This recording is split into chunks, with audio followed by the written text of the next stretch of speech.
the silent battlefield of female secret desire. There's a silent war being fought, not on open fields, not with swords or guns, but behind glances, silences, and smiles. It's the battlefield of desire, and its most skilled strategist has always been woman herself. While men have conquered empires, built civilizations, and written their names in the blood of history, women have mastered something far more dangerous. The art of unseen influence. She doesn't need to rule kingdoms. She rules the king. Desire in its essence is never innocent. It's a weapon disguised as emotion. And in the female psyche, desire becomes a chessboard.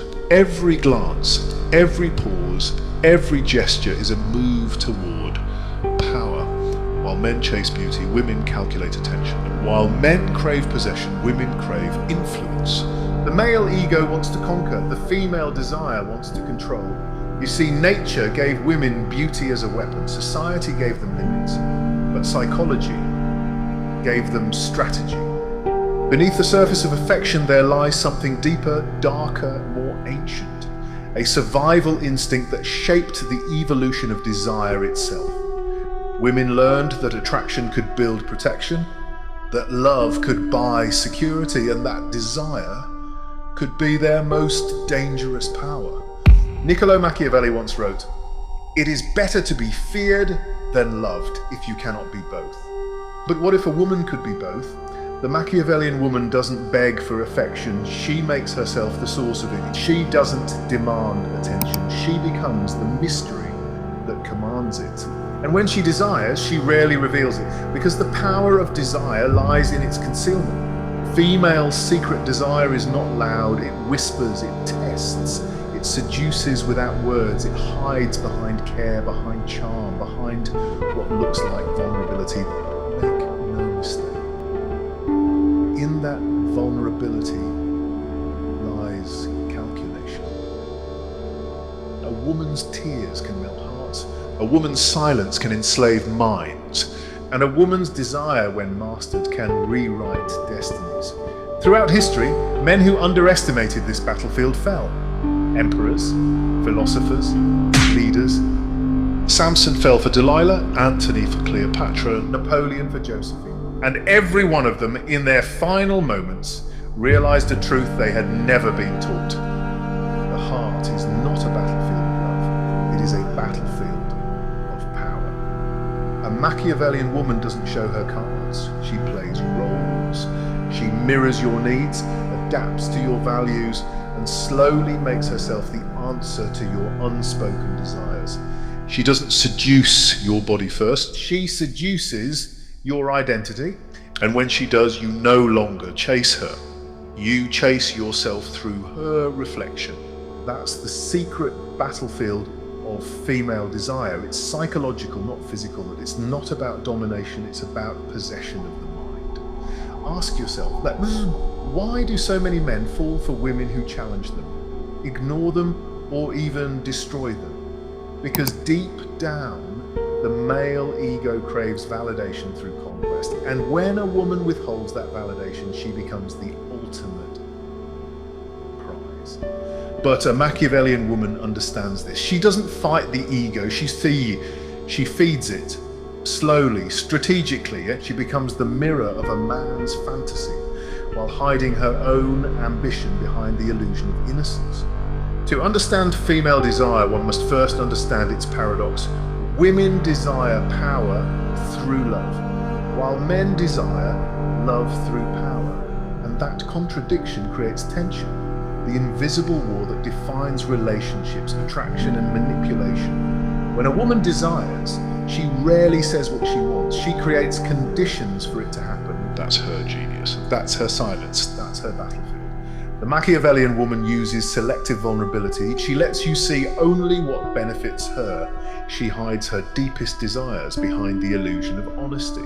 She knows men crave to be saviors, so she plays the role of the damsel, but behind the curtain, she's writing the script. She knows men crave loyalty, so she offers the appearance of it, while keeping her autonomy intact.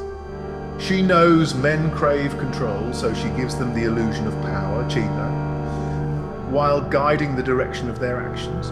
That's the true essence of Machiavellian desire, control disguised as surrender. Every smile, every I'm fine, every delayed text is part of the dance. It's not random, it's psychological choreography. In dark psychology, we call this emotional framing. It's when a person shapes the emotional reality of another without them ever realizing it. And women, consciously or not, have mastered this since the dawn of time. A man may lead the conversation, but she leads the emotional rhythm. He may believe he's in control, but his reactions are being subtly orchestrated. In every woman exists two sides, the nurturer and the strategist, the lover and the manipulator, yet the saint and the siren. And the more she understands her own duality, the more dangerous she becomes. When a Machiavellian woman desires, she doesn't chase, she creates curiosity. She leaves breadcrumbs of attention, little gaps that make the mind restless. She becomes an unanswered question. Because curiosity is stronger than attraction. The unknown is more addictive than beauty. A woman who can make you wonder, question and crave answers holds you longer than any physical connection ever could. Every romantic encounter becomes a game. And like Machiavelli's prince, she calculates when to show affection, when to withdraw, when to reward, when to punish. Not out of cruelty, but out of strategy. Because in her world, love is war. And vulnerability is a weapon that must be wielded carefully. Some will call this manipulation, others will call it wisdom. But in truth, it's survival. The world has always underestimated female intelligence, so women learned to hide it. They masked their intellect behind allure, their hunger behind charm, and their strategies behind emotion.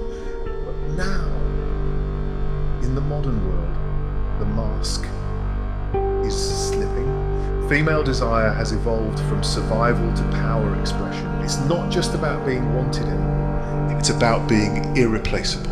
When she desires now, it's not for security, it's for sovereignty. She doesn't just want a partner, she wants a kingdom.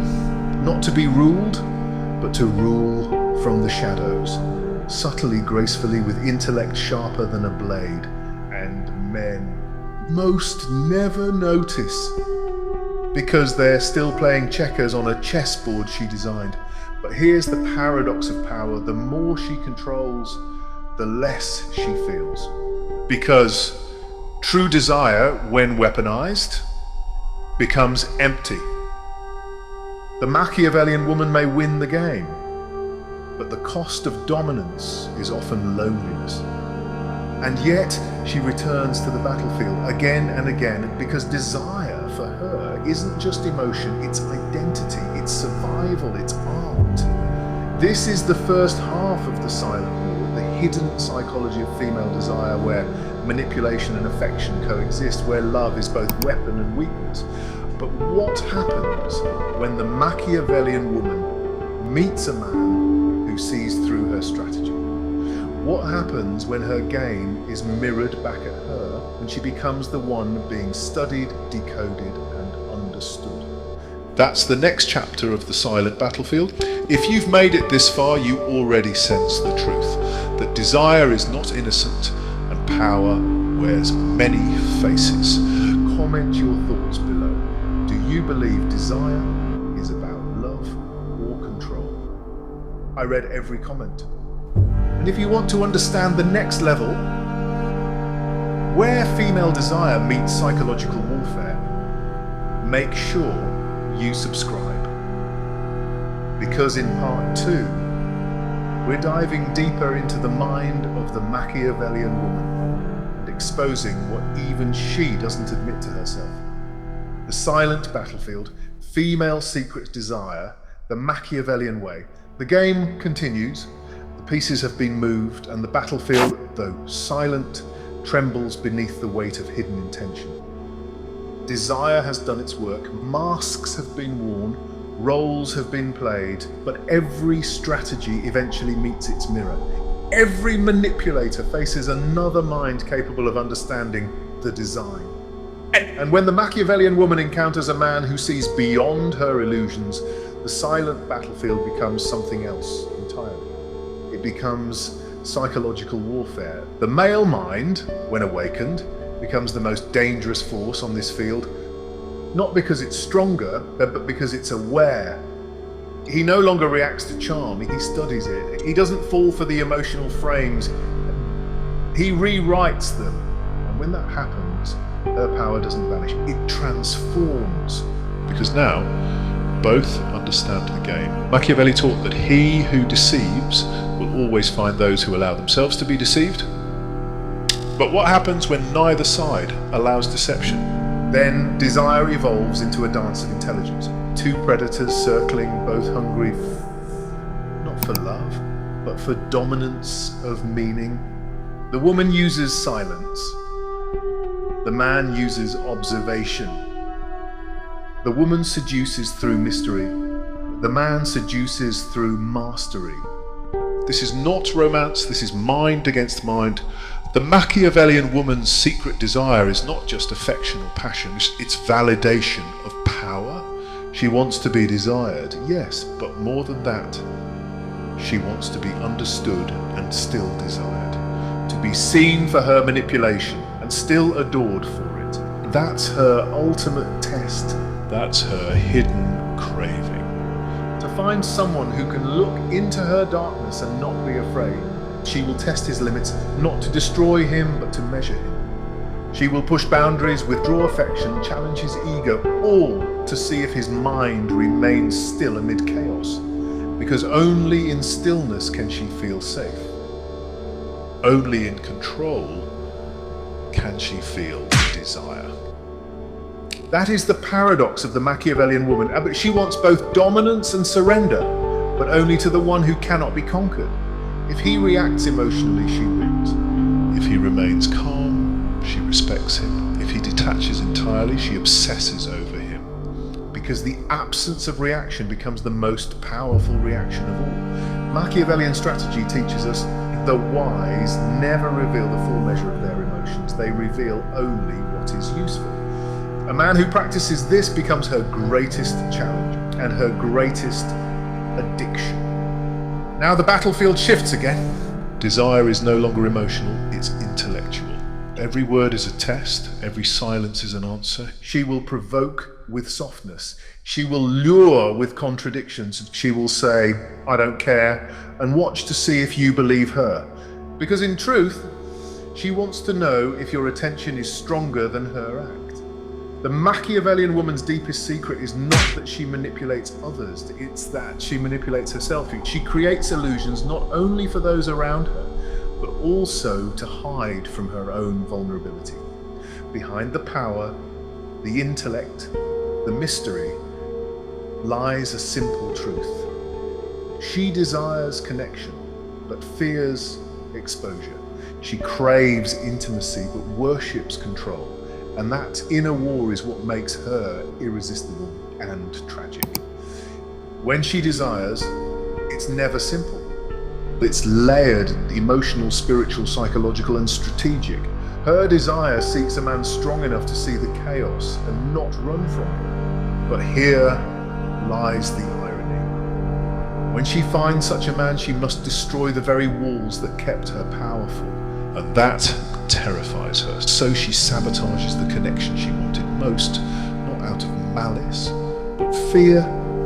Fear that true intimacy will strip her of the control that defines her identity. Machiavelli said, men are driven by two principal impulses, either by love or by fear. But a woman's hidden desire operates between those two. She wants to be feared for her power and loved for her soul. And when she can't have both, she chooses the one that keeps her untouchable. So she builds her walls higher, sharpens her charm, and returns to the silent battlefield. Because winning the war feels safer than losing her heart. This is why modern relationships collapse, because too many men chase affection and too many women chase control. No one wants to surrender, everyone wants to dominate. Love becomes strategy. Trust becomes leverage. Desire becomes negotiation. And somewhere along the way, the battlefield becomes empty truths and madzij, two generals guarding their pride instead of their hearts. But what if we stop fighting? What if both understood the rules and chose to rise above them? That's the ultimate Machiavellian mastery. Not manipulation and not deception, but awareness. When you understand the game, you are no longer trapped by it. When you can see the tactics, they lose their hold over you. And when you know your own desires, they can no longer be used against you. The silent battlefield exists because of misunderstanding. Because people fear to expose what they want, fearing rejection or judgment. But the Machiavellian truth is this: power isn't in control of others, it's in control of self. The woman who understands her desire no longer needs to manipulate. The man who understands his ego no longer needs to dominate. Both become sovereign. Both become free. So when you look into the eyes of someone who makes your heart tremble, ask yourself, are you seeing love? Or a mirror reflecting your own hunger for power? Are you being desired or being studied? Are you leading or being led by emotion you can't control? These are not questions for the faint-hearted. But those who ask them rise above the battlefield. The silent war ends not with victory but awareness, because when you awaken to the psychology of desire, you realize there was never an enemy. Only two people fighting for the same thing: meaning, validation, control over their pain. Now imagine this. What if you learned to master both sides, the masculine and feminine strategies of power? What if you could move through desire without being its prisoner? That's what Machiavelli would call the highest form of governance, the self-governance.